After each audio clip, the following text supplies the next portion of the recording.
What's up, everybody? Welcome into All In with Colin. I am your host, Colin Sheehan, here on Trust the Profits YouTube page. Thank you so much for joining me. This is a really exciting week here as we are opening up at Saratoga on Thursday. The best place in the world for watching horse racing, the best place in the world for sitting out in the picnic area, having a beer and handicapping with that wonderful crowd. And as you can tell by the content coming out this week, that we're all really excited about what's happening at Saratoga for the best 6 weeks in horse racing, in my opinion. Vinny yesterday posted a video on the Schuylerville Stakes. That is the 9th race on the card at Saratoga on Thursday, and I figured I would follow suit and maybe try to provide everybody the race before that, so that maybe you can combine Vinny's picks with my picks, and maybe we can hit that late double. Race 8 at Saratoga on Thursday is what we're going to be looking at here. We have a 1 1/8 on the inner turf for fillies, which have only won a maiden race. All of these fillies have broken their maiden. We're going to start here with this one horse, and I just want to point out to you, this horse broke her maiden in her first try at Belmont, going 1 1/16. In her last race at Belmont on June 16th, that's not noted in the comments section, but if you go back and watch the replay, and you can see in my blue writing there, traffic in the stretch, and I'll show you the picture. I have the yellow arrow above this horse, number 7 in this race, waiting, coming down the stretch for a hole to open up that never opened up.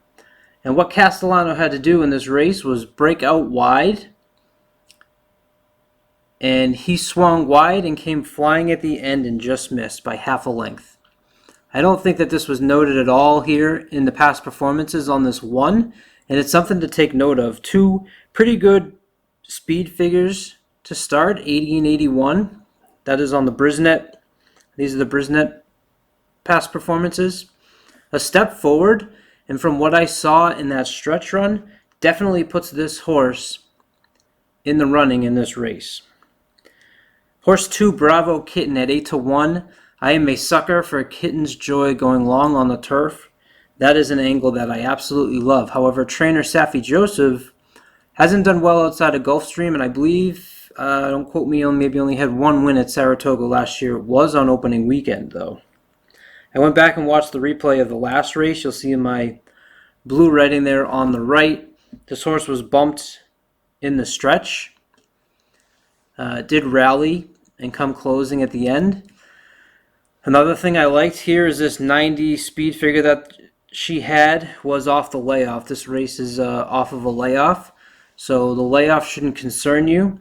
What concerns me is the Safi Joseph trainer, and I kind of want to see him beat me a couple times at Saratoga before I take it, but the Kitten's Joy is definitely something that I'm attracted to, especially at 8-1. Horse 3, My Risky Affair, has run over 3 different surfaces.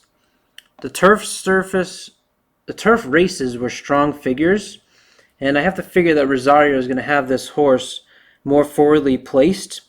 Tried out a grade 2 in the last, and speed figure right here was an 89. Definitely a player here with Christophe Clement and Joel Rosario up. The 4 horse, Missy Greer, to me appears to be better on the dirt. That's where the figures right there in the middle were certainly better than the first 2 races out on the turf. I'm going to pass at 15-1 on the 4, Missy Greer. Horse 5, trained by Juan Vasquez with Ricardo Santana. Juan Vasquez has been in the news for all the wrong reasons. This is the one entry that he has on the card at Saratoga, I believe, on Thursday. Was running in a maiden claiming race. Poor first time with trainer percentage with Vasquez, only 6%. Speed figures are a little light in the 70s and 60s.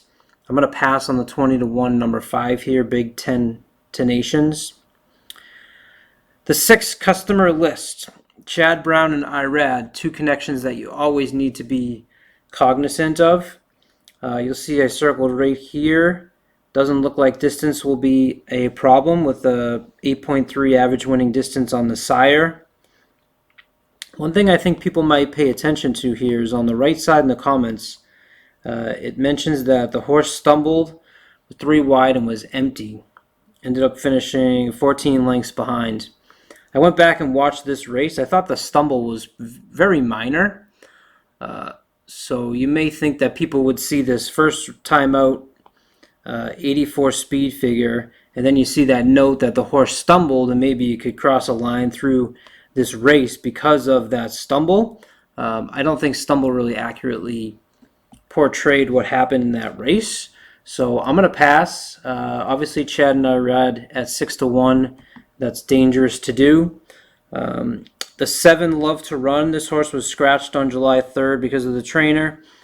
The average, her best turf speed is definitely close to the winning speed. 83 and 82 in the last 2 races that were on the turf. Before those 3 races, there was 3 dirt races that were lower, so I do think that this horse is going to appreciate the turf more. One thing to pay attention to, this is $640,000 purchase.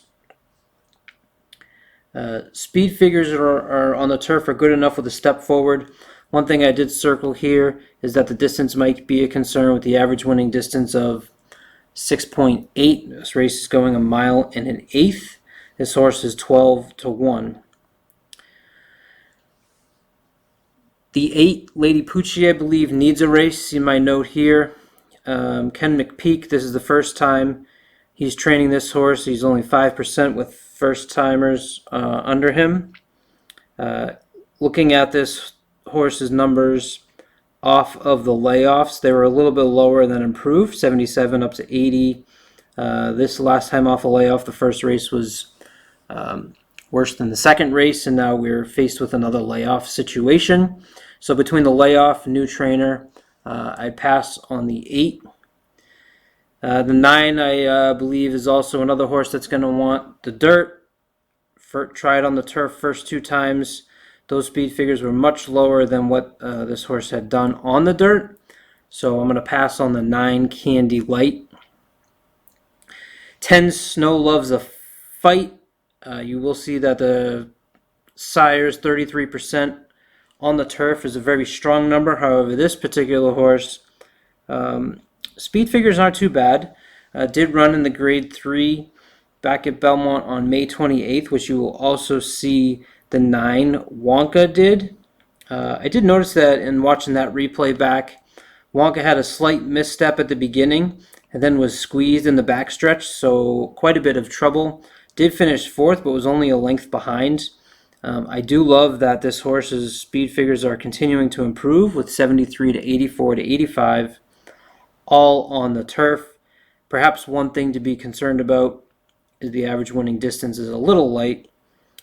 The 12 Linda's Gift, George Weaver and Flavian Pratt up. 3 races on the turf. Speed figures are in the ballpark. You'll notice the note here that says checked. This horse definitely did have to check up and was only beaten by 1 length in 3rd place. Also entered, I always struggle with these horses coming over from France, but it's Chad Brown and Flavian Pratt. Something you certainly have to be respectful of if he draws in. Same thing with the number 14 Queen Judith. Pretty good speed figures here on the last 2 on the turf, 85, 84. Dylan Davis, who obviously just had an incredible meet at Belmont, is up. Someone to maybe pay attention to. So for this race, with all that said, I've decided to go based on that replay that I watched of this one, where it really had traffic and really finished really strong. I'm going to go with the 1 and 11 on top, and I'm going to go with the 2, 3, 7 underneath in the 8th race at Saratoga on Thursday. I hope you all enjoy the racing that we're about to see at Saratoga. You'll see a lot more content coming out from us here on Trust the Profits YouTube page as we all join in the excitement of the wonderful meet that is Saratoga up in upstate New York. I'll be there Whitney weekend. If you're there, definitely reach out to me, CSheehan45 on Twitter, and good luck and enjoy the races.